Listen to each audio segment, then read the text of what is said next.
이게 바로 당신의 수준이야. 찬물이 서연의 얼굴과 상반신에 그대로 부어졌어요. 고급 호텔 레스토랑이 순간 정적에 빠졌죠.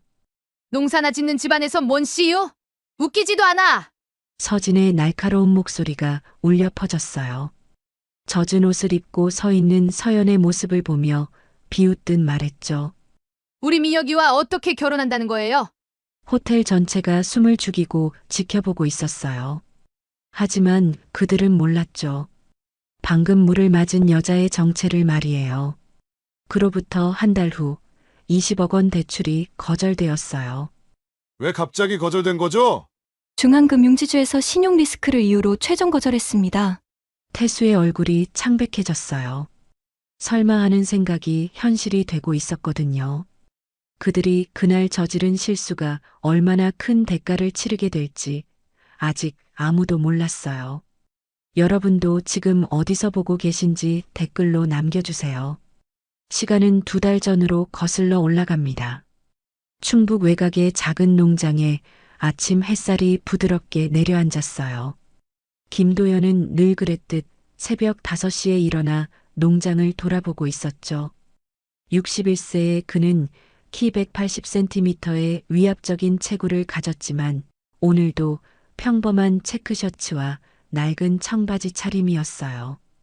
은회색 머리를 깔끔하게 넘긴 모습에서 중후한 분위기가 풍겼지만 그을린 피부와 거친 손은 오랜 농장 생활의 흔적을 보여주고 있었죠. 농장 곳곳을 살피며 걷는 그의 발걸음은 여유로웠어요. 토마토 하우스에서 작물 상태를 확인하고 감자밭에서 물 관리 상황을 점검하는 모습은 평범한 농부와 다를 바 없었거든요. 하지만 그의 정체를 아는 사람이라면 놀랄 일이었죠. 중앙금융지주 회장이라는 막대한 권력을 가진 인물이 이처럼 소박한 농촌 생활을 이어가고 있었거든요. 아버지, 오늘 상견례잖아요. 딸 서연이 부엌에서 나와 말했어요. 32세인 그녀는 어깨 아래로 자연스럽게 내려오는 짙은 갈색 머리를 단정하게 묶고 있었죠. 깔끔한 베이지색 블라우스에 차분한 니트 가디건을 걸친 모습이 차분하면서도 세련되어 보였어요. IT 생활 플랫폼 스타트업 CEO로서의 품위가 자연스럽게 배어나오고 있었거든요. 그러네.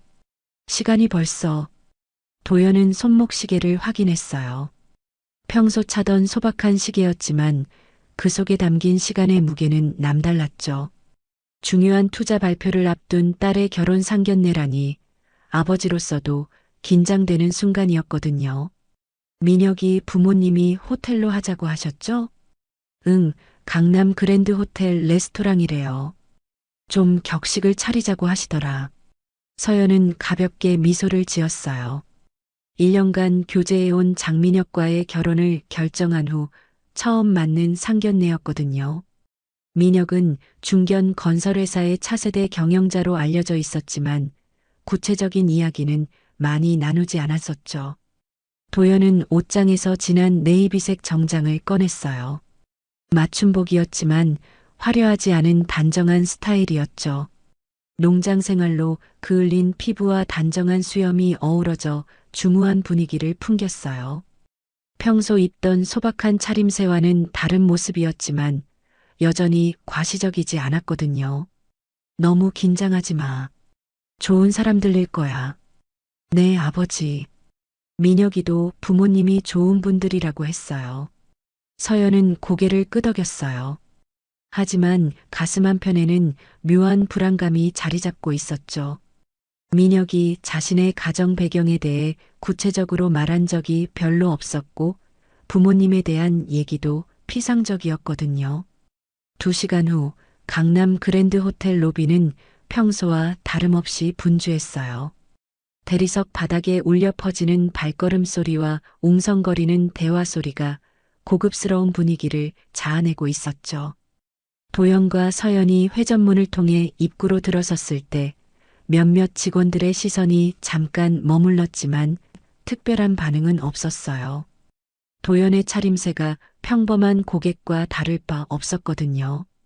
호텔 직원이 예의 바르게 인사했어요. 어서 오십시오. 어디로 안내해 드릴까요? 레스토랑 예약이 있어요. 장민영 명의로요. 서연이 정중하게 말했죠. 직원은 예약 명단을 확인한 후 고개를 끄덕였어요. 네, 확인되었습니다. 이쪽으로 안내해 드리겠습니다. 레스토랑으로 향하는 복도는 은은한 조명과 클래식 음악이 흐르고 있었어요. 도연은 주변을 둘러보며 차분히 걸었죠. 이런 장소가 낯설지 않았지만 오늘은 평범한 농부 아버지로서 왔거든요. 저쪽 모서리 테이블이에요. 서연이 가리킨 곳에는 이미 3명이 앉아 있었어요. 장민혁과 그의 부모였죠. 창가 자리의 테이블은 도시 전망이 한눈에 들어오는 좋은 위치였어요. 민혁의 어머니 서진은 화려한 크림색 코트를 걸치고 있었고 목에는 굵은 진주 목걸이가 빛나고 있었어요. 56세인 그녀는 키 165cm의 세련된 분위기를 풍기며 명품 브랜드 핸드백을 테이블 옆에 두고 있었죠. 손목에는 다이아몬드 시계가 반짝이고 있었거든요. 아버지 태수는 고급 양복에 금시계를 차고 있었어요. 60세인 그의 외모에서는 안정적인 경제력과 자부심이 느껴졌죠. 넥타이 핀과 명품 구두까지 온몸이 불을 과시하는 도구들로 치장되어 있었거든요. 어서 오세요. 민혁이 일어나 인사했어요. 키 183cm의 마른 체형에 얇은 메탈 프레임 안경을 쓴 그는 깔끔한 정장 차림이었죠. 하지만 그의 표정에는 미묘한 긴장감이 어려 있었어요. 양쪽 가정의 첫 만남이라 신경이 쓰였거든요. 서진의 시선이 도연의 모습을 위아래로 훑어봤어요. 평범한 정장, 소박한 시계, 그을린 피부. 농촌에서 온 것 같은 투박한 분위기가 역력했죠. 그녀의 눈썹이 살짝 찌푸려지며 표정에 미묘한 변화가 일어났어요. 안녕하세요. 장태수입니다. 태수가 악수를 건넸어요. 60세인 그의 손에는 고가의 반지가 끼워져 있었죠. 악수를 나누는 순간 도연의 거친 손과 대조적이었거든요. 김도연입니다. 잘 부탁드려요. 도연은 자연스럽게 악수에 응했어요. 그의 목소리는 낮고 차분했지만 어딘가 위험이 배어 있었죠. 서연 아버지시군요. 반갑습니다. 서진이 미소를 지었지만 그 미소는 어딘가 어색했어요. 서연의 차림새를 보며 고개를 갸우뚱했거든요. 명품이라고는 찾아볼 수 없는 소박한 블라우스와 가디건이 못마땅해 보였죠. 테이블에 자리를 잡자마자 분위기가 미묘하게 흘러갔어요. 고급 레스토랑의 화려한 분위기와는 대조적으로 테이블 위에는 보이지 않는 긴장감이 맴돌고 있었거든요. 태수가 먼저 입을 열었어요. 서연 씨 회사 얘기를 좀 들었는데요. 스타트업이라고 하던데 규모가 어느 정도 되나요? 아직 성장 단계예요. 투자 유치를 진행 중이고요. 서연이 정중하게 답했어요. 하지만 태수의 표정에는 미묘한 의문이 떠올랐죠. 스타트업이라는 말에서 불안정함을 느꼈거든요. 아, 그러시구나. 요즘 스타트업들이 많죠. 그런데 수익은 어떤가요? 안정적인가요? 질문이 점점 구체적으로 변해갔어요. 태수의 시선에는 평가하는 듯한 느낌이 배어났죠. 단계적으로 늘어가고 있어요. 내년 상반기에 큰 투자 발표가 있을 예정이에요. 서연의 답변이 조심스러웠어요. 구체적인 수치나 투자자, 정보를 밝히는 것이 적절하지 않다고 판단했거든요. 서진이 서연의 블라우스와 가디건을 유심히 바라봤어요. 옷이 참 소박하시네요. 요즘 젊은 분들은 좀 더 화려하게 입던데 명품 하나 정도는 걸치고 다니잖아요. 편한 걸 좋아해서요. 화려한 건 제 스타일이 아니에요. 서연이 미소로 대답했지만 서진의 말 속에는 가벼운 무시의 뉘앙스가 담겨 있었어요. 도연은 딸의 표정을 살폈죠. 서연이 불편해하는 기색이 역력했거든요. 도연 씨는 뭐 하세요? 직업이? 태수가 도연을 바라보며 물었어요. 시선에는 이미 어느 정도 추측이 섞여 있었죠. 농사일을 좀 해요. 충북에서요. 아, 농업이시구나. 태수의 목소리에 미묘한 변화가 있었어요. 서진도 잠깐 눈을 크게 뜨며 시선을 돌렸죠. 농업이라는 말에서 느껴지는 실망감이 표정에 드러났거든요. 요즘 농업도 힘들다면서요? 날씨도 그렇고 수익도 불안정하고. 그렇죠. 하지만 할만해요. 나름 보람도 있고. 도연의 답변은 담담했어요. 하지만 상대방의 시선에서 무언가를 읽고 있었죠. 점점 드러나는 무시의 기색을 놓치지 않았거든요. 시간이 흐르면서 대화는 점점 더 민감한 방향으로 흘러갔어요. 앞으로 벌어질 일들의 단서가 이미 곳곳에 심어지고 있었죠. 평온해 보이던 상견례 자리에 균열이 생기기 시작했거든요. 에피타이저가 나오자마자 서진의 질문이 이어졌어요. 도연의 손을 유심히 보며 입을 열었죠. 농사일을 하신다고 하셨는데 정확히 어떤 걸 키우세요? 토마토, 감자 위주로 해요. 소규모지만. 도연의 답변은 여전히 차분했어요. 하지만 서진의 눈빛에는 실망의 기색이 점점 짙어지고 있었죠. 그녀는 손가락으로 테이블을 톡톡 치며 불만스러운 표정을 지었어요. 아, 그러시구나. 요즘 농업이 참 힘들다면서요? 기후 변화도 그렇고 수입도 불안정하잖아요. 서진이 고개를 저으며 말했어요. 그 말투에는 동정이 아닌 무시가 섞여 있었거든요. 명품 시계를 차고 있는 손목을 일부러 내보이며 시간을 확인하는 제스처를 취했죠. 태수가 와인 리스트를 천천히 넘기며 끼어들었어요. 서연 씨 회사 말인데 스타트업은 솔직히 수익성이 불확실하잖아요. 요즘 그런 회사들이 너무 많아서 말이지. 그는 금태 안경을 벗어 닦으며 의미심장한 눈빛을 보냈어요. 저희는 기술력으로 승부하고 있어요. 특허도 몇 개 보유하고 있고요. 서연이 정중하게 설명했지만 태수는 비웃듯 고개를 가로저었어요. 특허라는 게 실제로 돈이 되는 건 별개 문제거든요. 사업 모델 자체가 너무 이상적이지 않나 싶어서요. 직설적인 비판이었어요. 서연의 표정이 살짝 굳어졌지만 여전히 예의를 지키려 애쓰고 있었죠. 서진이 서연의 가디건을 다시 훑어봤어요. 눈을 가늘게 뜨고 위아래로 훑어보더니 혀를 차는 소리를 냈어요. 옷도 그렇고 뭔가 사업가답지 않은 느낌이에요. 요즘 성공하는 CEO들은 좀 더 당당한 스타일이잖아요. 명품 하나 정도는 걸치고 다니고 저는 편한 게 좋아서요. 서연이 미소로 대답했지만 서진의 말에는 가시가 돋쳐 있었거든요. 서진은 자신의 명품 핸드백을 살짝 앞으로 밀어내며 과시하듯 만졌어요. 민혁이 어색한 침묵을 깨려고 했어요. 어머니, 서연이는 정말 실력 있는 사람이에요. 투자자들 반응도 좋고. 민혁아, 내가 너무 순진한 거 아니야? 서진이 아들을 나무라는 투로 말했어요. 목소리가 한 옥타브 높아지며 주변 테이블의 시선을 끌기 시작했죠. 사업이라는 게 그렇게 만만한 게 아니거든.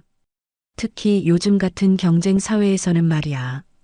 그러면서 도연을 똑바로 쳐다봤어요. 도연 씨도 자녀 교육에 좀 더 신경 쓰셨어야 하는 거 아닌가요? 요즘 같은 세상에 농사 짓고 사는 게 현실적인가요? 도연의 눈빛이 잠깐 날카로워졌어요. 턱의 근육이 살짝 경직되었지만 여전히 침착함을 유지했죠. 각자 사는 방식이 다르니까요. 그렇긴 하지만 사회적 지위라는 게 있잖아요. 태수가 자신의 지위를 내세우며 말했어요. 주머니에서 명함 케이스를 꺼내 도연 앞에 내밀었죠. 그 명함은 고급 종이에 금박으로 처리된 것이었어요. 태신금융 대표예요. 규모가 꽤 되는 회사죠. 우리 민혁이 아버지는 금융업계에서 나름 인정받는 사람이거든요. 도연이 명함을 받아 잠깐 들여다봤어요. 태신금융이라는 이름을 눈으로 훑어보며 기억해두는 듯 했죠. 아, 그러시군요. 네, 직원이 300명 정도 되고 자산 규모도 상당해요. 연 매출이 1,000억 원 넘어가거든요. 태수가 자랑스럽게 설명했어요. 그러면서 도연의 반응을 날카롭게 살폈죠. 상대방이 위축되기를 기대하는 눈빛이었어요. 서진이 다시 서연에게 시선을 돌렸어요. 서연 씨는 언제까지 그 스타트업 하실 건가요? 결혼하면 가정에도 신경 써야 하는데 말이에요. 회사는 계속 운영할 예정이에요. 제가 직접 만든 거니까요. 아이고, 그런 마음가짐으로는 힘들어요. 서진이 혀를 차며 고개를 저었어요. 여자는 가정이 우선이어야죠. 그게 자연스러운 거고. 사업은 남자들이나 하는 거예요. 서진의 말에 서연의 얼굴이 붉어졌어요. 참고 있던 감정이 올라오기 시작했거든요. 손이 미세하게 떨리는 것이 보였죠. 태수가 서연의 회사에 대해 더 구체적으로 물었어요. 투자 유치 준비 중이라고 하셨는데 규모가 어느 정도예요? 몇십억 정도는 되나요? 아직 구체적으로 말씀드리기는. 그런 식으로 하면 투자자들이 신뢰할까요? 태수가 비웃듯이 말했어요.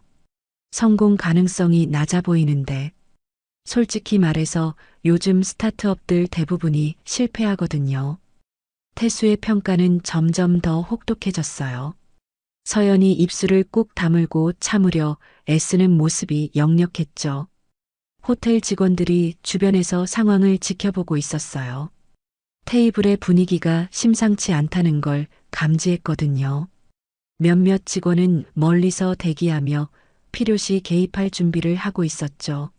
웨이터가 조심스럽게 다가와 물잔을 채우며 상황을 파악하려 했어요. 서진이 서연의 말투까지 지적하기 시작했어요. 말하는 것도 좀 소극적이시네요. 사업하는 사람이 그렇게 소심하면 어떻게 해요? 당당해야 성공하는 거예요. 저는 원래 조용한 편이에요. 그래서 안 되는 거예요. 당당해야죠, 당당해야. 서진의 목소리가 점점 높아졌어요. 손으로 테이블을 탁탁 치며 강조하는 모습이 주변 테이블의 시선을 끌었죠. 다른 손님들이 고개를 돌려 상황을 살펴보기 시작했어요. 도연은 딸의 표정을 계속 살피고 있었어요. 서연이 참고 있지만 한계에 다다르고 있다는 걸 느꼈거든요. 하지만 아직은 참았어요. 상견례가 어떻게 끝나는지 지켜보기로 했으니까요. 태수가 도연에게 다시 말을 걸었어요. 도연 씨는 은퇴 후에 농사를 시작하신 건가요? 이전에는 뭐 하셨어요? 원래 하던 일이에요. 아, 그러시구나. 그럼 젊었을 때도 계속 농업을? 그렇죠. 도연의 대답을 듣고 태수와 서진의 표정이 더욱 굳어졌어요. 평생 농사만 지은 사람이라고 단정했거든요. 서로 눈짓을 주고받으며 실망스럽다는 표정을 숨기지 않았어요. 서진이 핸드백에서 스마트폰을 꺼내 시간을 확인했어요. 일부러 소리가 나게 한숨을 쉬었죠. 농업으로는 아무래도 사회적 지위가 부족하죠. 요즘 세상에는 맞지 않는 것 같은데요. 각자 하는 일에 의미가 있다고 생각해요. 도연이 차분하게 대답했지만 서진은 고개를 저으며 코웃음을 쳤어요. 민혁이 분위기를 바꿔보려고 했어요. 아버님, 어머님, 음식이 나왔는데 드세요. 민혁아, 우리가 지금 중요한 얘기하고 있잖니. 서진이 아들을 다시 나무랐어요. 목소리에 짜증이 섞여 있었어요. 내가 너무 성급한 것 같아. 좀 더 신중하게 생각해 봐야 하는 거 아니야? 민혁의 얼굴이 붉어졌어요. 어머니의 공개적인 질책에 당황한 것이었죠. 어머니, 그렇게 말씀하지 마세요. 왜? 잘못된 말 했나? 서진의 목소리가 더욱 높아졌어요. 내가 제대로 된 교육을 못 받아서 그런 거야. 사람을 보는 눈이 없어. 서진의 말이 점점 더 직설적으로 변했어요. 도연과 서연을 간접적으로 비난하는 것이었죠. 태수도 거들었어요.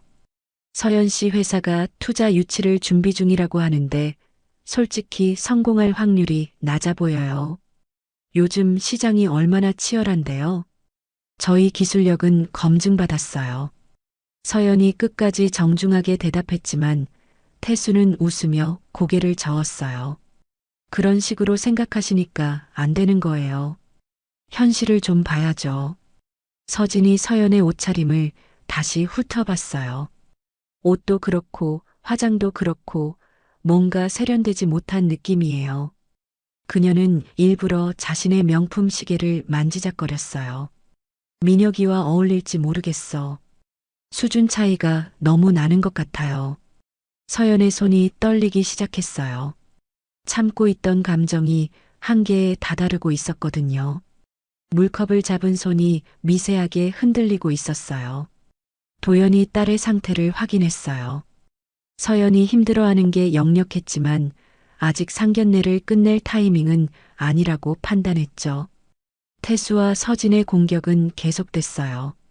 무시와 편견으로 가득한 말들이 쏟아졌거든요. 상견례는 이미 정상적인 대화가 불가능한 상황이 되어버렸어요. 주변 테이블의 손님들도 상황을 의식하기 시작했어요. 호텔 직원들은 개입할 타이밍을 재며 긴장하고 있었죠. 분위기는 걷잡을 수 없이 악화되고 있었거든요. 웨이터들이 서로 눈짓을 주고받으며 상황을 주시하고 있었어요. 언제든 개입할 수 있도록 준비하고 있었죠.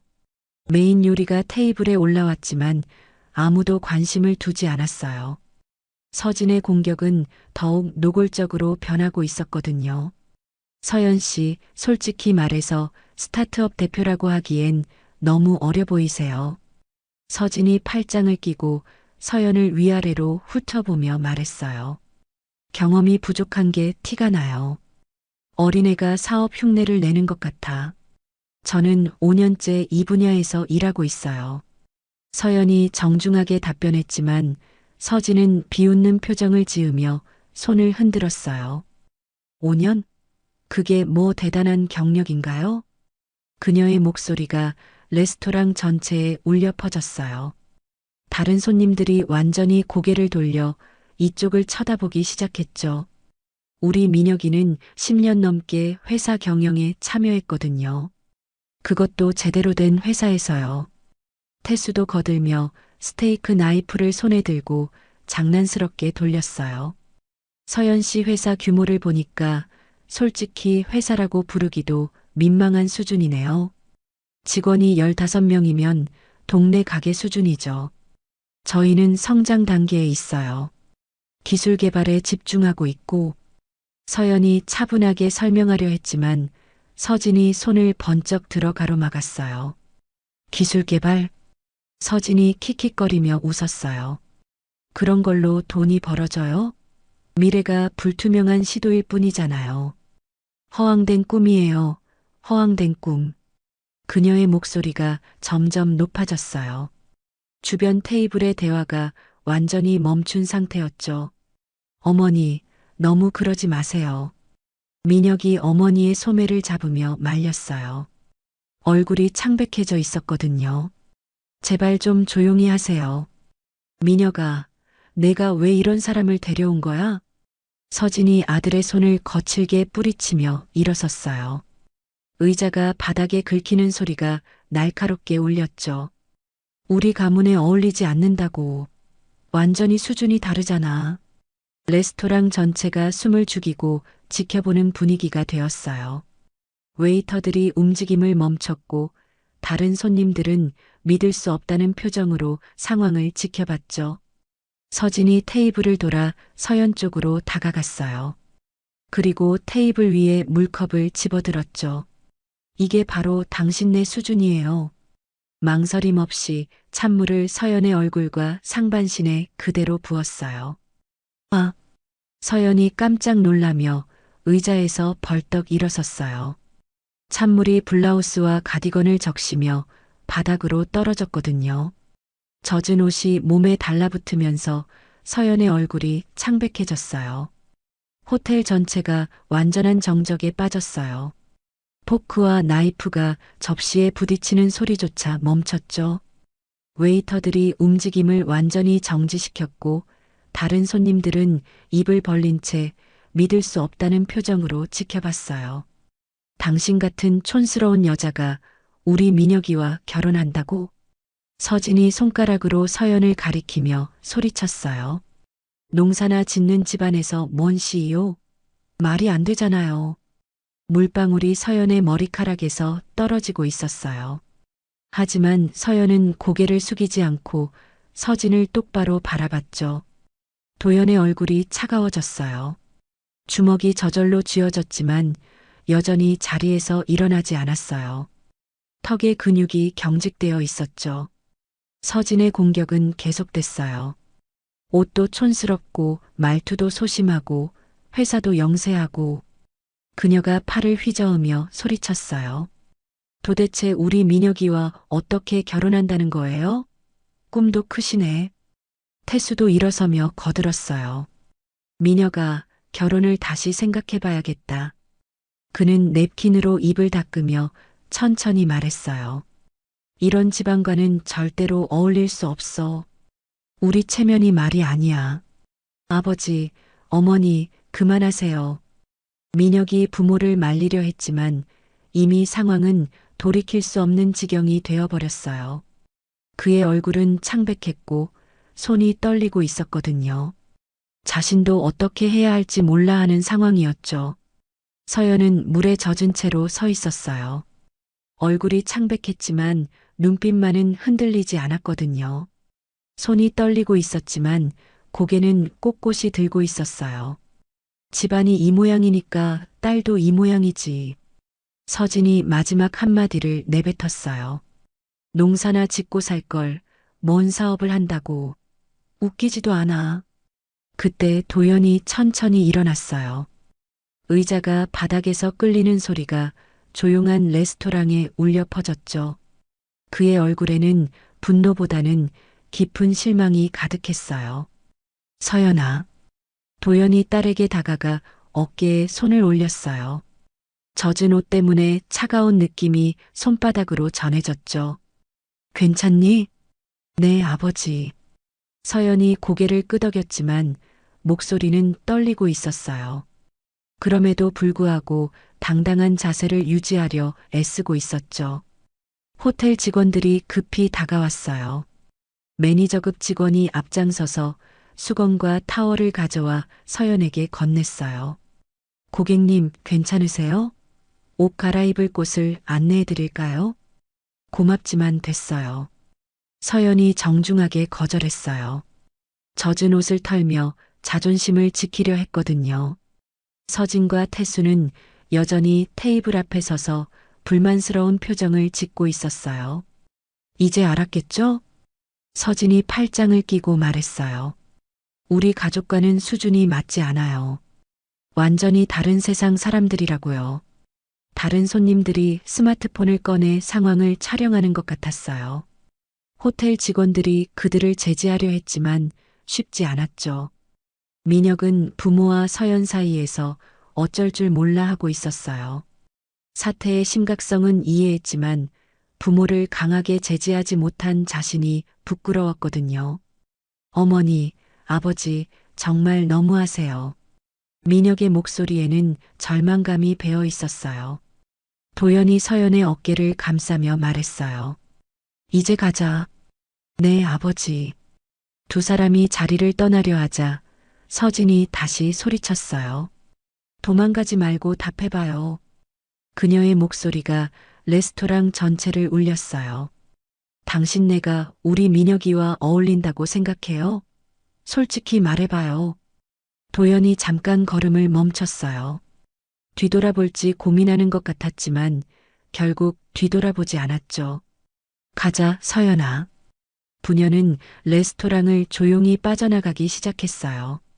뒤에서는 여전히 서진의 목소리가 들려왔거든요. 뭐가 대단하다고 고개도 안 숙여. 호텔 직원들이 뒤처리를 위해 움직이기 시작했어요. 매니저가 서진과 태수에게 다가가서 조용히 말했죠. 손님, 다른 고객분들이 불편해하고 계십니다. 우리가 뭘 잘못했는데요? 서진이 되레 화를 냈어요. 다른 손님들은 여전히 믿을 수 없다는 표정으로 상황을 지켜봤어요. 누군가 스마트폰으로 영상을 촬영하는 것이 확실해 보였죠. 민혁은 부모 앞에 서서 절망적인 목소리로 말했어요. 어머니, 아버지, 너무 심하셨어요. 정말 너무 심했어요. 뭐가 심해? 서진이 태연하게 대답했어요. 현실을 말해준 것뿐이야. 저런 집안과는 정말 안 어울려. 우리가 잘못한 게 뭐 있어? 태수도 거들었어요. 민혁아, 내가 너무 순진한 거야. 결혼은 신중하게 해야 해. 문중의 체면도 생각해야 하고. 민혁은 더 이상 할 말이 없었어요. 부모의 행동이 돌이킬 수 없는 상처를 냈다는 걸 알았거든요. 레스토랑 밖으로 나온 도연과 서연은 복도를 따라 로비로 향했어요. 서연의 젖은 옷에서 물방울이 바닥에 떨어지고 있었지만 두 사람의 걸음은 흔들리지 않았죠. 도연은 마음속으로 상황을 정리하고 있었어요. 이제 어떻게 대응할지 결정할 때가 왔거든요. 딸이 당한 모욕을 그냥 넘어갈 수는 없었어요. 서연은 여전히 젖은 옷 때문에 불편했지만 아버지 앞에서 약한 모습을 보이지 않으려 애쓰고 있었어요. 아버지, 정말 괜찮아요. 괜찮을 리 없지. 도연의 목소리에는 차가운 분노가 섞여 있었어요. 딸이 당한 모욕을 절대 용서할 수 없다는 결의가 담겨 있었거든요. 호텔 로비에 도착하자 이들의 앞에는 예상치 못한 상황이 기다리고 있었어요. 이제 진짜 반전이 시작될 차례였거든요.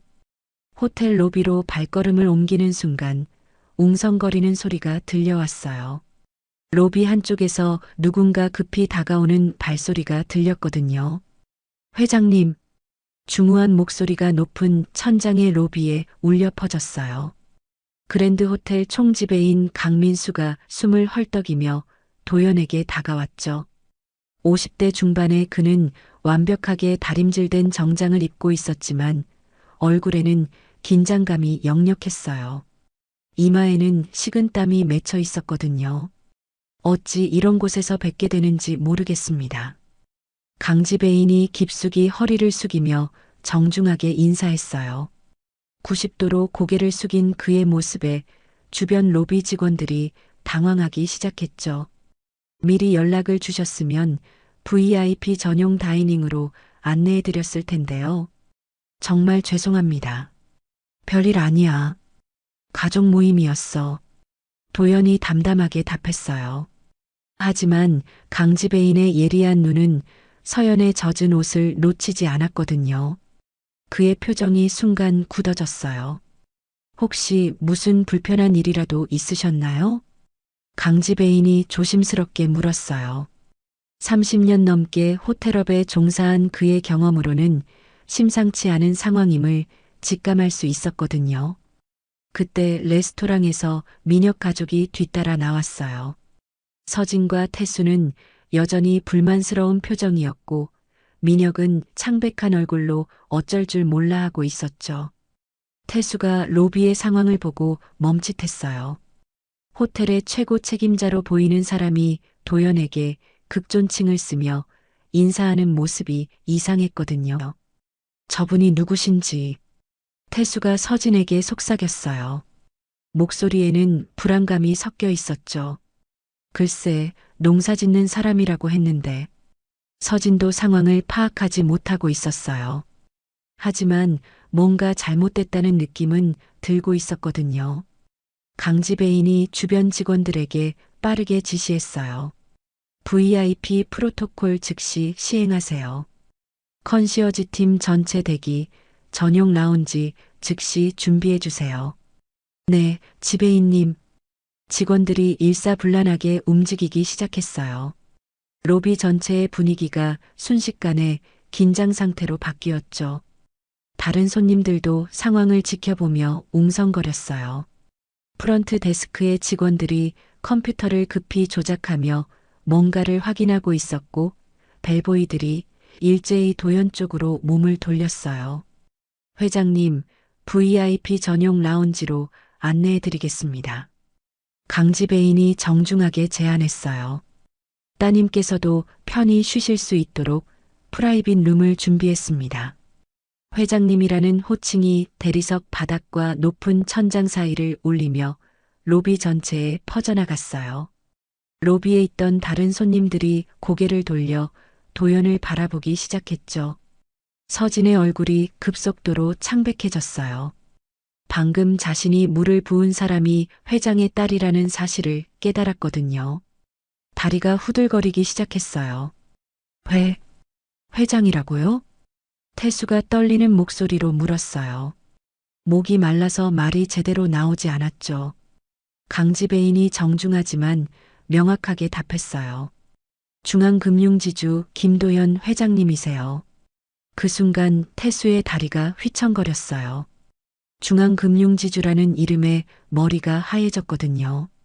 자신의 태신금융이 중앙금융지주 계열과 여러 협력 관계를 맺고 있다는 사실이 번개처럼 떠올랐어요. 주거래은행, 신용보증, 대출한도, 금융권 네트워크까지 모든 것이 중앙금융지주와 연결되어 있었어요. 서진은 더욱 큰 충격을 받았어요. 방금 전까지 농사짓는 촌사람이라고 무시하며 물까지 끼얹었던 사람이 금융계 거물이었다니요. 이런 일이 있을 수가. 서진이 중얼거리며 뒷걸음질 쳤어요. 얼굴이 새하얗게 질려 있었고 손이 덜덜 떨리고 있었거든요. 민혁은 상황의 심각성을 뒤늦게 깨달았어요. 부모가 저지른 일이 얼마나 큰 실수였는지 이제야 완전히 이해했거든요. 온몸에서 식은땀이 흘러내렸어요. 로비 한쪽에서 호텔 직원들이 휴대폰으로 급히 어디선가에 보고하는 모습이 보였어요. 이런 상황은 반드시 상급자에게 즉시 보고해야 하는 사안이었거든요. 도연이 강지배인에게 차분하게 말했어요. 라운지는 필요 없어. 이만 가보겠어. 그러시겠다면 혹시 차량 지원이라도 해드릴까요? 아니면 다른 필요한 것이 있으시면 언제든 말씀해 주세요. 고마워, 하지만 괜찮아. 도연이 정중하게 거절했어요. 그리고 서연에게 부드럽게 말했죠. 가자. 부녀가 로비를 가로질러 가는 동안 호텔 직원들이 일제히 고개를 숙여 인사했어요. 컨시어지, 벨보이, 프런트 데스크 직원까지 모두가 정중하게 허리를 숙였죠. 다른 손님들도 상황을 지켜보며 수군거렸어요. 저분이 중앙금융지주 회장이래. 진짜? 그럼 재벌이잖아. 어디선가 본 것 같긴 했는데. 태수가 급히 도연에게 다가가려 했어요. 회장님, 잠깐만요. 잠깐만 기다려주세요. 하지만 도연은 뒤돌아보지 않았어요. 서연과 함께 호텔 정문으로 향했거든요. 그의 걸음은 흔들림이 없었고 서연도 아버지 옆에서 당당하게 걸어갔어요. 서진이 태수의 팔을 붙잡으며 말했어요. 어떻게? 우리가 큰일 낸 거 아니야? 정말 큰일 낸 거 아니야? 조용히 해. 사람들이 다 보고 있어. 태수가 서진을 진정시켰어요. 하지만 그의 얼굴도 창백했거든요. 등에서 식은땀이 흐르는 것을 느꼈어요. 민혁은 부모를 따라가지 못하고 로비에 서 있었어요. 도연과 서연의 뒷모습을 바라보며 절망감을 느꼈거든요. 모든 것이 끝났다는 생각이 들었어요. 강지배인이 태수 가족 앞에 섰어요. 그의 표정은 이미 차갑게 변해 있었죠. 혹시 회장님과 무슨 일이 있으셨나요? 아니에요. 별일 없었어요. 태수가 거짓말을 했지만 강지배인은 이미 상황을 파악하고 있었어요. 레스토랑 직원들로부터 상황 보고를 받았거든요. 호텔 직원들 사이로 레스토랑에서 있었던 일에 대한 정확한 정보가 퍼지고 있었어요. 중앙금융지주 회장 따님에게 물을 끼얹었다는 게 사실인가요? 한 직원이 다른 직원에게 속삭였어요. 그렇다면 우리 호텔로서는 큰 문제가 될 수 있어. 그렇다면 다행이고요. 강지배인이 의미심장하게 말했어요. 하지만 그의 표정은 이미 모든 것을 알고 있다는 듯 차갑게 변해 있었죠. 로비 곳곳에서 호텔 직원들이 스마트폰으로 급히 연락을 취하는 모습이 보였어요.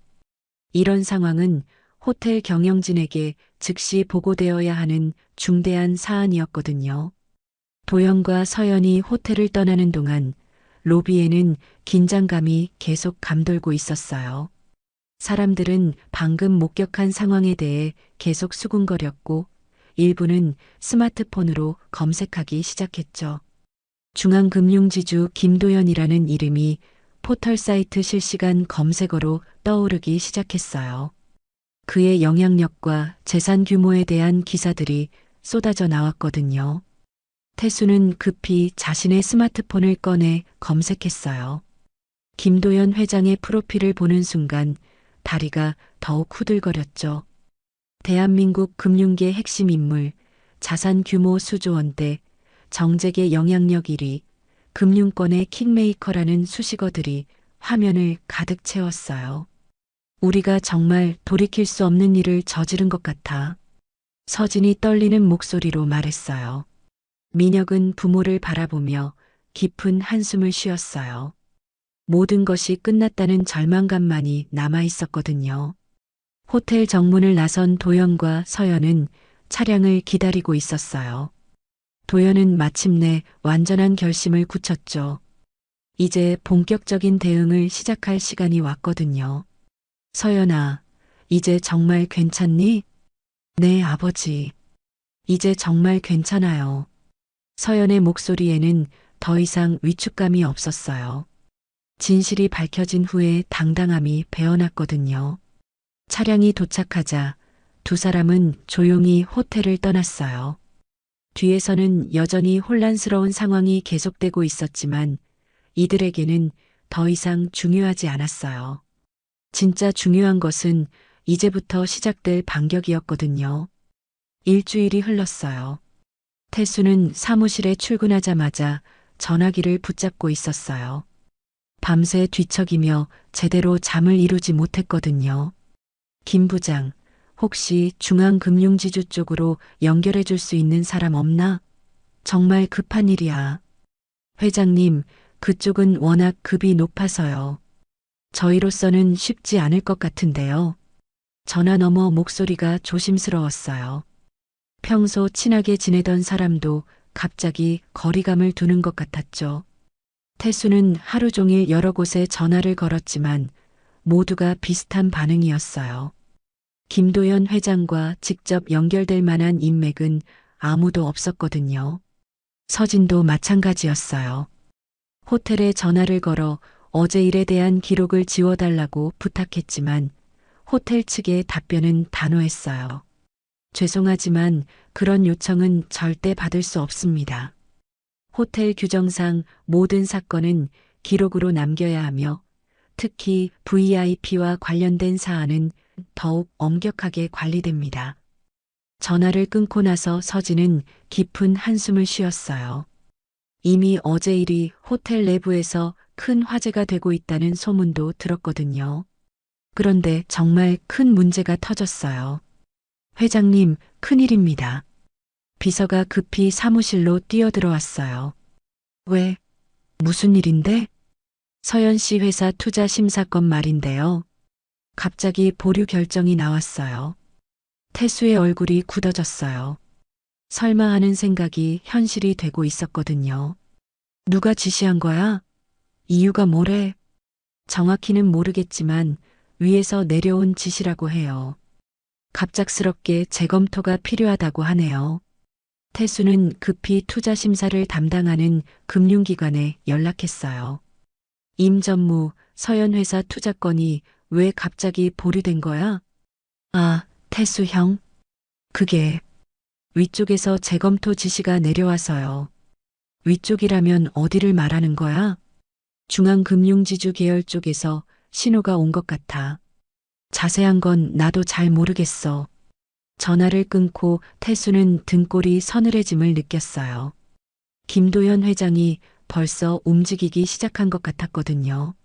하지만 태수도 가만히 있지 않았어요. 위기감을 느낀 그는 반격을 시도했죠. 우리도 가만히 당할 수는 없어. 서현 회사 주거래 은행 대출 심사도 재검토하게 만들어. 우리가 영향력을 행사할 수 있는 모든 금융기관에 연락해. 태수는 자신이 영향력을 행사할 수 있는 금융기관에 압력을 넣기 시작했어요. 서연의 회사가 받으려던 주요 대출 심사를 재검토하도록 압박했거든요. 그 결과 서연의 회사는 운영 자금 확보가 어려워지기 시작했어요. 대표님, 문제가 생겼습니다. 재무팀장이 급히 들어왔어요. 주거래 은행에서 대출 심사를 재검토한다고 연락이 왔어요. 그리고 어제까지 긍정적이던 투자 유치권도 갑자기 보류됐다고 하네요. 서연의 표정이 굳어졌어요. 무슨 일인지 대충 짐작이 갔거든요. 언제부터 이런 연락이 오기 시작했어요? 어제 저녁부터 연락이 계속 오고 있어요. 마치 누군가 조직적으로 압력을 넣는 것 같아요. 서연은 직원들에게 침착하게 말했어요. 걱정하지 마세요. 대안을 찾아보겠어요. 우리 기술력은 변하지 않으니까요. 하지만 내부적으로는 긴장하고 있었어요. 태수가 금융권에 압력을 넣고 있다는 게 분명했거든요.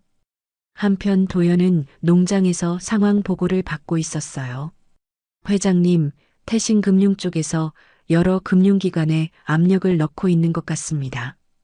비서실장이 신중하게 보고했어요. 서연 대표님 회사를 겨냥한 것이 확실해 보입니다. 그렇군. 예상했던 대로네. 도연의 목소리는 차분했어요. 이미 이런 상황을 어느 정도 예측하고 있었거든요. 어떻게 하시겠습니까? 즉시 대응하시겠습니까? 아직은 지켜봐. 그들이 어디까지 하는지 충분히 관찰한 후에 움직이자. 도연은 섣불리 개입하지 않기로 했어요. 상대방의 행동을 충분히 관찰한 후 정확하게 대응하려 했거든요. 하지만 태수의 무리한 압력 행사는 예상치 못한 역효과를 가져왔어요. 시간이 지나면서 금융권 내부에서 문제 제기가 나오기 시작했거든요. 태신금융 장태수 회장이 개인 감정으로 업무에 개입하고 있다는 소문이 돌고 있어. 그게 사실이라면 정말 문제가 심각한데.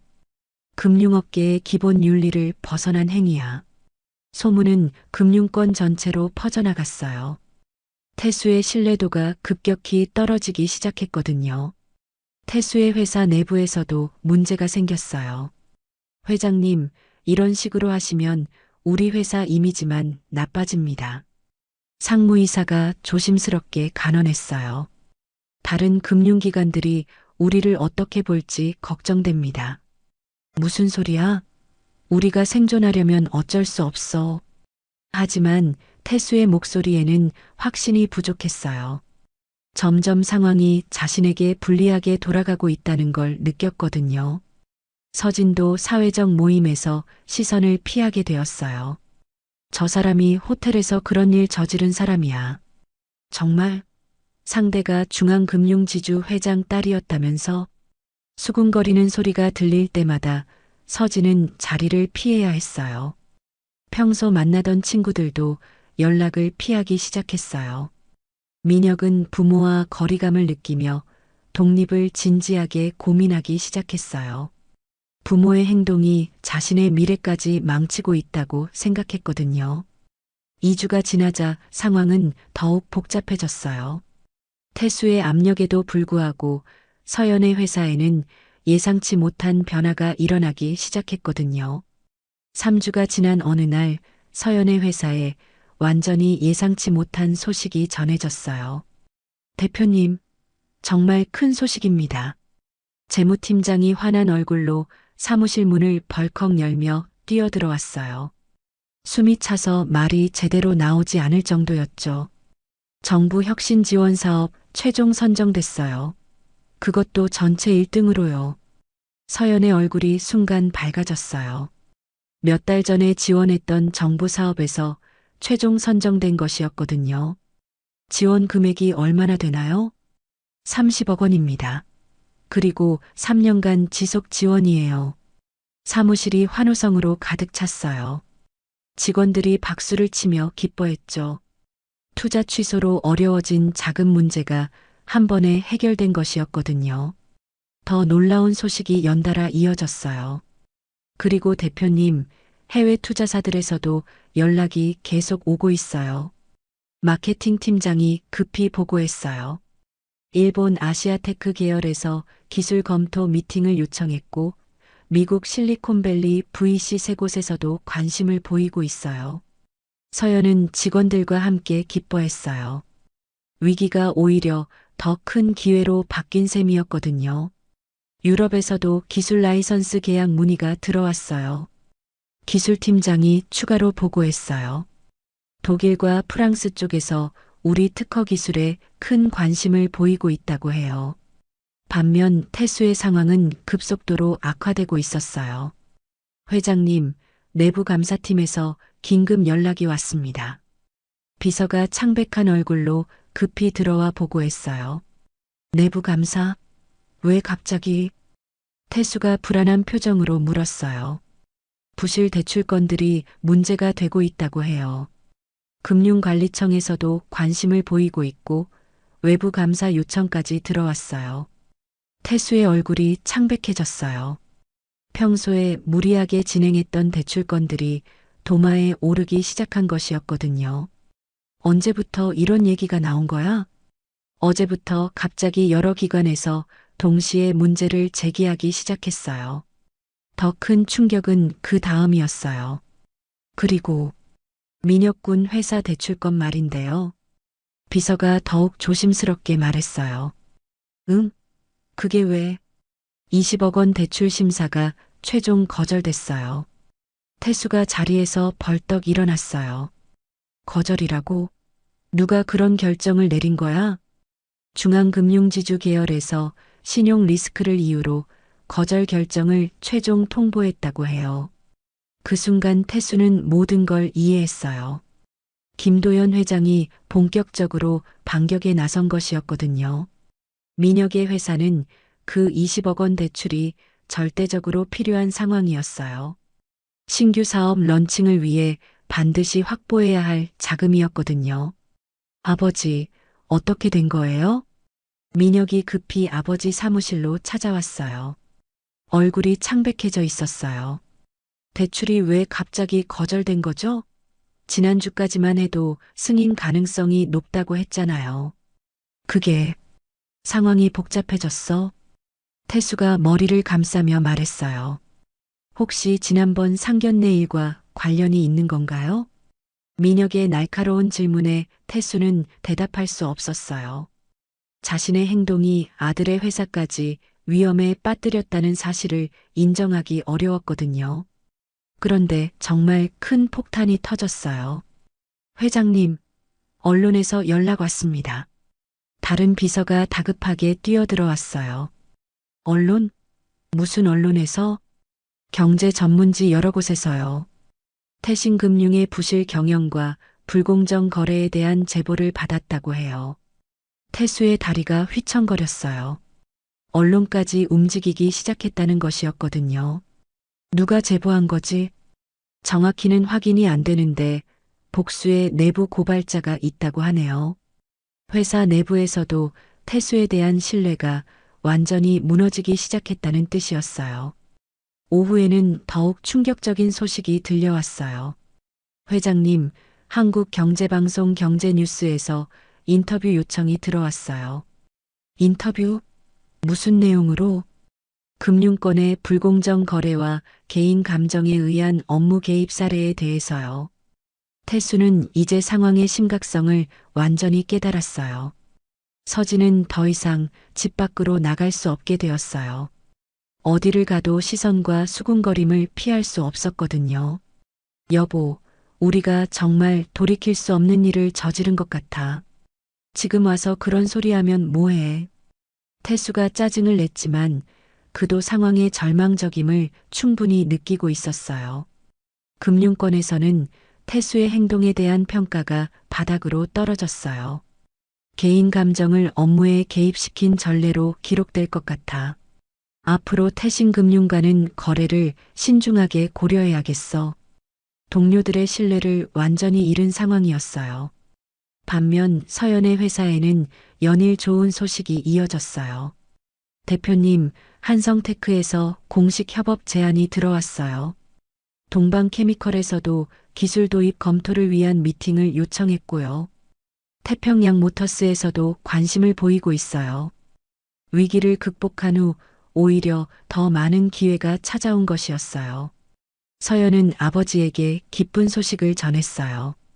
아버지, 정부 사업 선정됐어요. 그것도 1등으로요.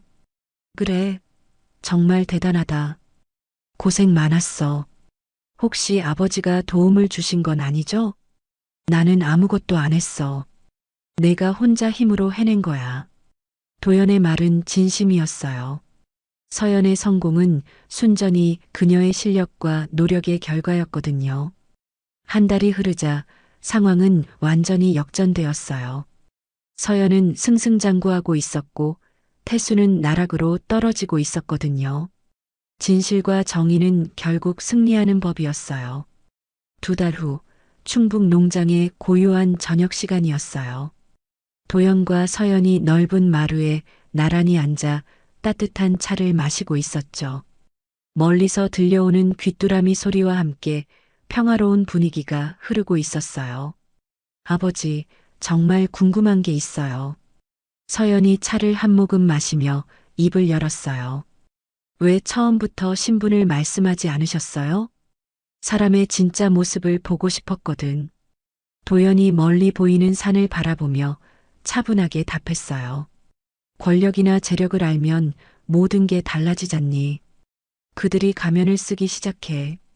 서연은 아버지의 말을 들으며 고개를 끄덕였어요. 그들의 진심을 먼저 확인하고 싶었어. 내가 어떤 사람인지, 우리 가족이 어떤 사람들인지를 있는 그대로 판단하게 하고 싶었거든. 결과적으로는 정말 잘 됐네요. 서연이 미소를 지으며 말했어요. 이번 일로 제가 스스로 능력을 증명할 수 있었어요.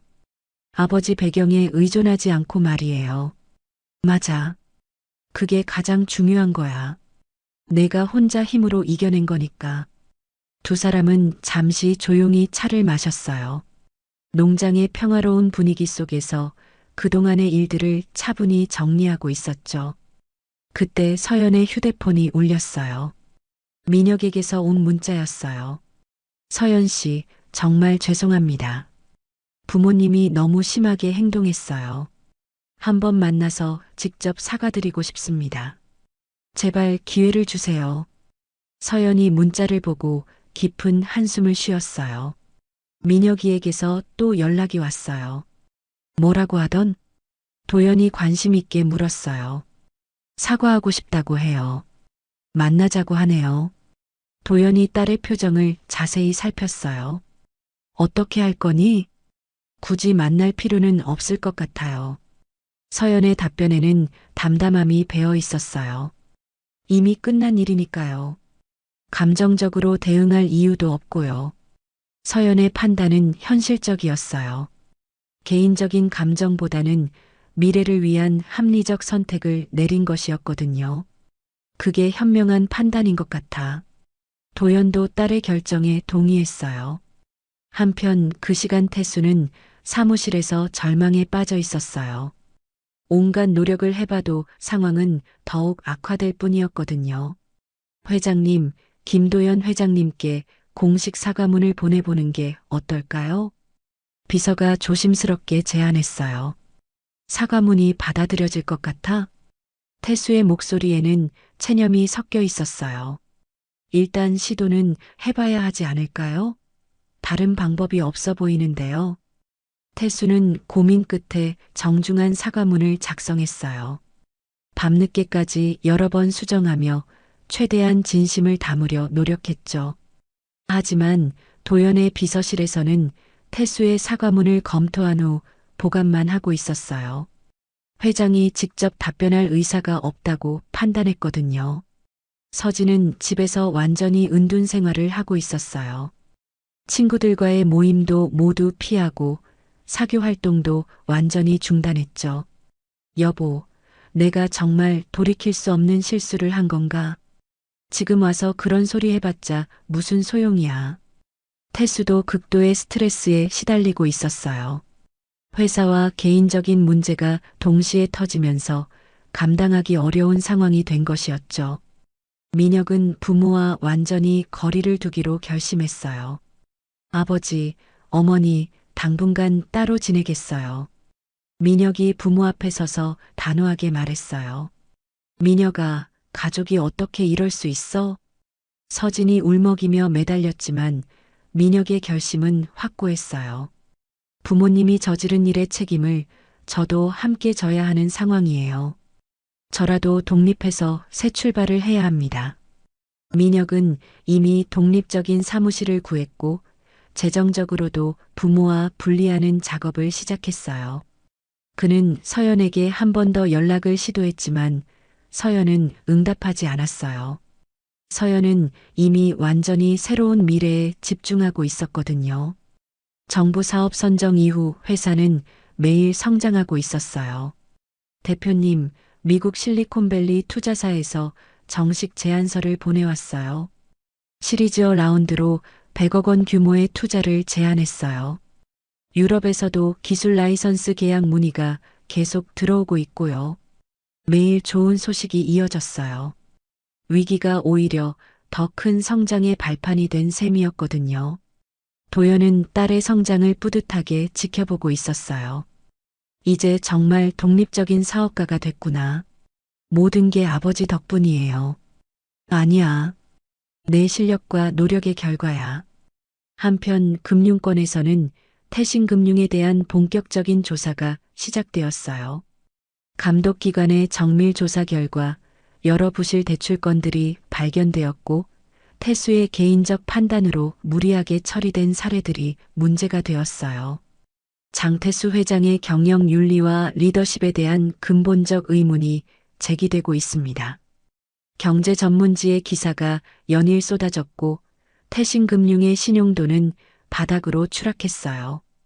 도연과 서연은 농장에서 앞으로의 계획을 차분히 논의하고 있었어요. 회사가 완전히 안정되면 농업과 IT 기술을 접목한 새로운 사업도 해보고 싶어요. 서연이 눈을 반짝이며 말했어요. 스마트팜 기술이나 농업 자동화 같은 분야요. 정말 좋은 아이디어네. 내가 도움이 될 수 있으면 언제든 말해. 네, 아버지. 하지만 이번에도 정말 제 힘으로 해보고 싶어요. 서연의 눈빛에는 확고한 자신감이 가득했어요. 이번 시련을 통해 한층 더 성숙하고 강해진 것이었거든요. 그래, 그게 맞지. 난 그저 든든한 조력자 역할만 할게. 항상 응원해 주셔서 감사해요. 부녀는 서로를 바라보며 따뜻한 미소를 지었어요. 이번 사건이 오히려 그들의 관계를 더욱 단단하게 만들었거든요.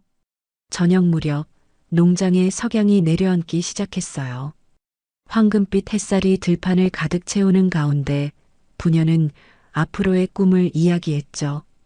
앞으로 10년 후에는 글로벌 기업으로 성장시키고 싶어요. 충분히 가능해 보여. 내 실력이면. 그때도 이렇게 아버지와 농장에서 차를 마시며 이야기할 수 있을까요? 당연하지. 성공해도 초심을 잃으면 안 되거든.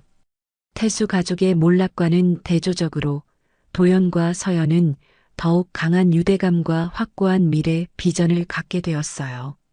진실과 정의는 결국 승리하는 것이었고 진정한 실력은 어떤 시련도 이겨낼 수 있다는 것을 증명한 셈이었죠. 밤하늘에 별이 떠오르기 시작하자 부녀는 더욱 깊은 대화를 이어갔어요. 과거의 상처는 이미 치유되었고 미래에 대한 희망만이 남아 있었거든요. 6개월이 흘렀어요. 서연의 회사는 완전히 새로운 차원으로 성장해 있었어요.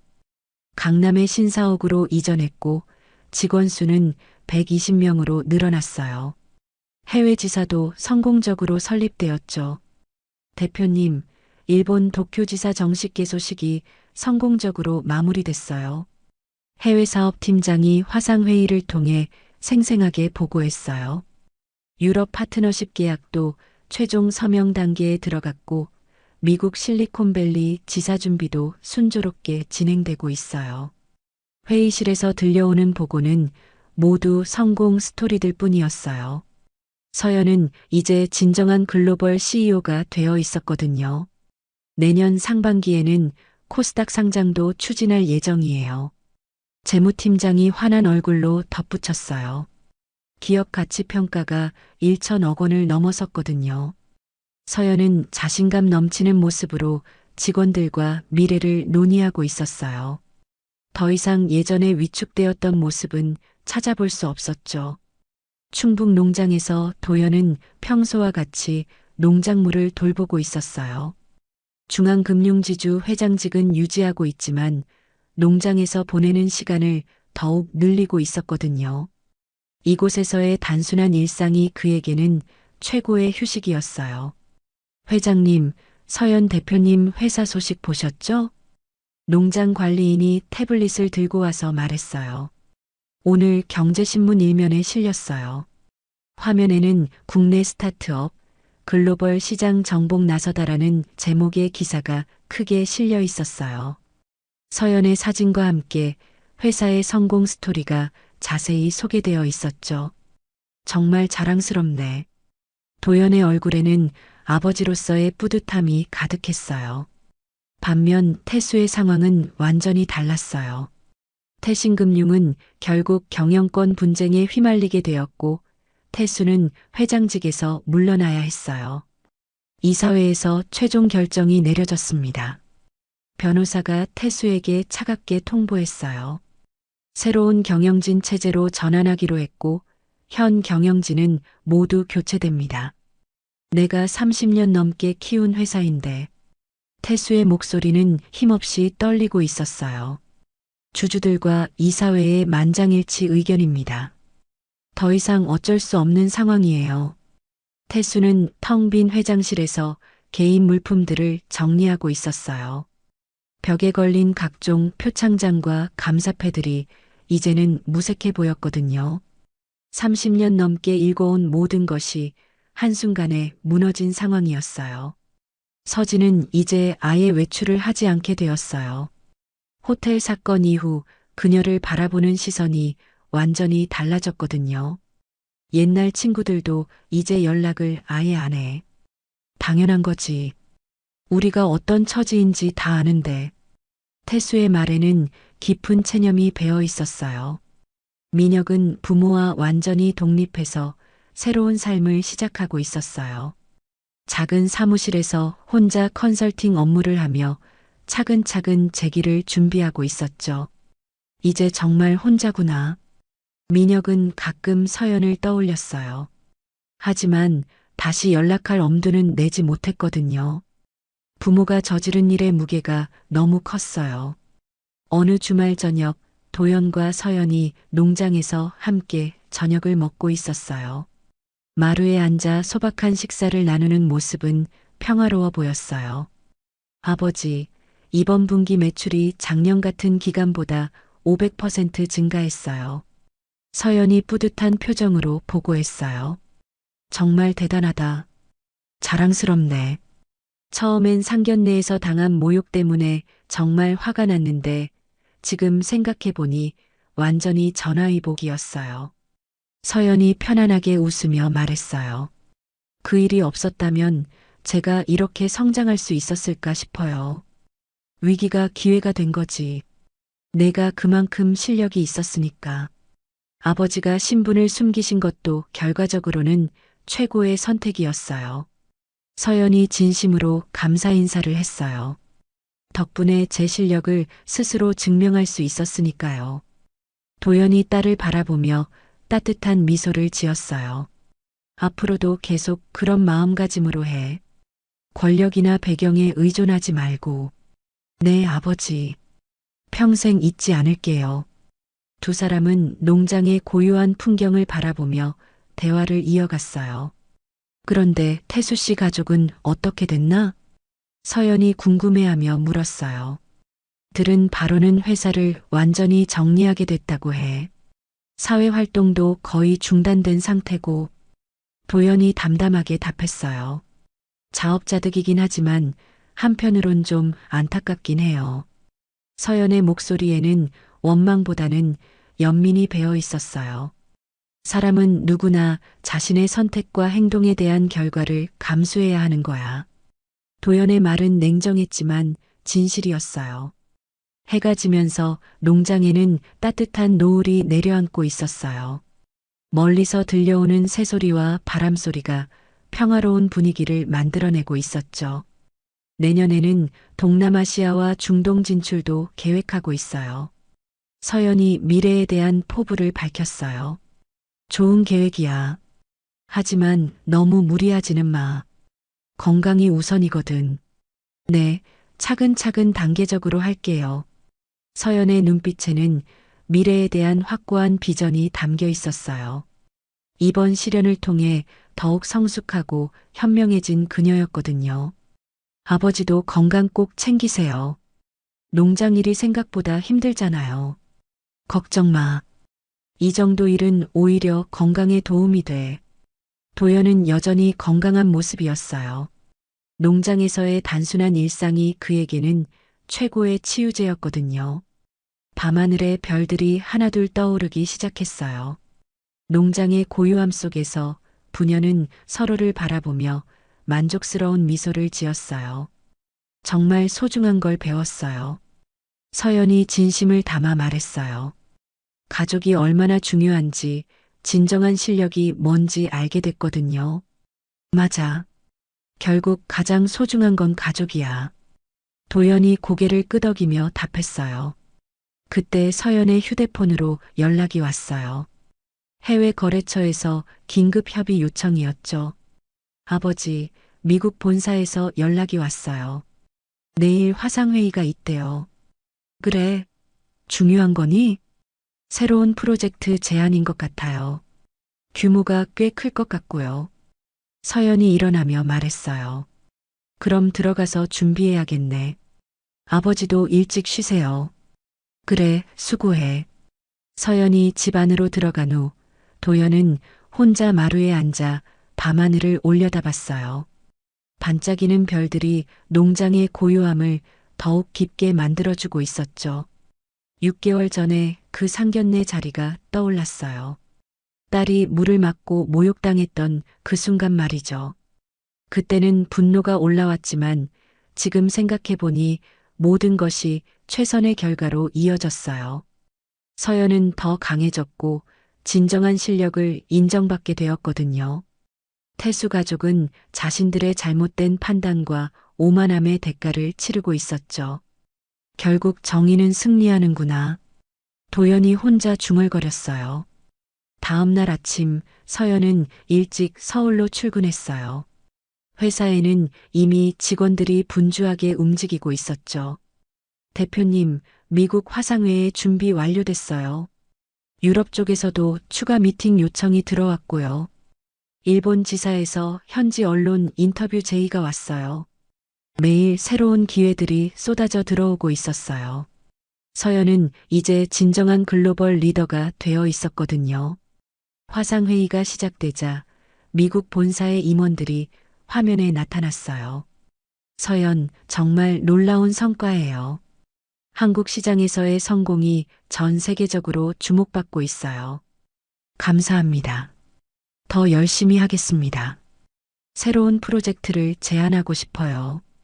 규모는 500억 원 정도 될 것 같은데요. 서연의 눈이 반짝였어요. 또 다른 큰 기회가 찾아온 것이었거든요. 한편 태수는 집에서 뉴스를 보고 있었어요. 서연의 회사 성공 소식이 경제 뉴스의 톱 기사로 나오고 있었죠. 저 사람이 그때 그 아가씨구나. 태수가 한숨을 쉬며 말했어요. 6개월 전 자신이 얼마나 어리석었는지 이제야 완전히 깨달았거든요. 우리가 정말 큰 실수를 했어. 서진도 옆에서 고개를 떨구며 말했어요. 지금 와서 후회해봤자 소용없어. 태수는 리모컨을 내려놓고 창밖을 바라봤어요. 모든 게 끝났다는 생각만 들었거든요. 민혁은 작은 사무실에서 혼자 일하고 있었어요. 컴퓨터 화면에는 서연 회사의 성공 기사가 떠 있었죠. 정말 대단하다. 민혁이 감탄하며 중얼거렸어요. 한때 자신과 결혼을 약속했던 사람이 이렇게 성공하고 있다니 복잡한 감정이 들었어요. 하지만 연락할 생각은 없었어요. 부모가 저지른 일을 생각하면 도저히 그럴 수 없었거든요. 저녁 시간 농장으로 돌아온 서연은 아버지와 함께 저녁을 먹었어요. 오늘 미팅 어땠어? 정말 좋았어요. 새로운 프로젝트 제안을 받았거든요. 그래, 큰 건가? 네, 500억 원 규모예요. 내년부터 시작할 수 있을 것 같아요. 도연이 뿌듯한 표정을 지었어요. 정말 자랑스럽다. 이제 완전히 독립적인 기업가가 됐구나. 모든 게 아버지 덕분이에요. 아니야. 내 실력이야. 두 사람은 농장의 평화로운 저녁을 만끽하고 있었어요. 멀리서 들려오는 자연의 소리와 함께 말이죠. 앞으로도 계속 이런 시간을 가질 수 있을까요? 서연이 물었어요. 당연하지. 아무리 성공해도 뿌리는 잊으면 안 되거든. 네, 꼭 기억할게요. 이들의 이야기는 완전히 새로운 출발점에 서 있었어요. 모욕과 시련을 딛고 일어선 그들에게는 더 밝은 미래가 펼쳐져 있었거든요. 농장의 밤이 찾아오자 부녀는 각자의 방으로 들어갔어요. 하지만 마음속에는 따뜻한 만족감이 가득했죠. 진실과 실력 그리고 가족의 사랑이 결국 모든 어려움을 이겨냈어요. 앞으로 펼쳐질 새로운 도전들도 충분히 극복할 수 있을 거라는 확신이 있었거든요. 농장의 고요한 밤 속에서 두 사람의 꿈은 더욱 크고 아름답게 피어나고 있었어요.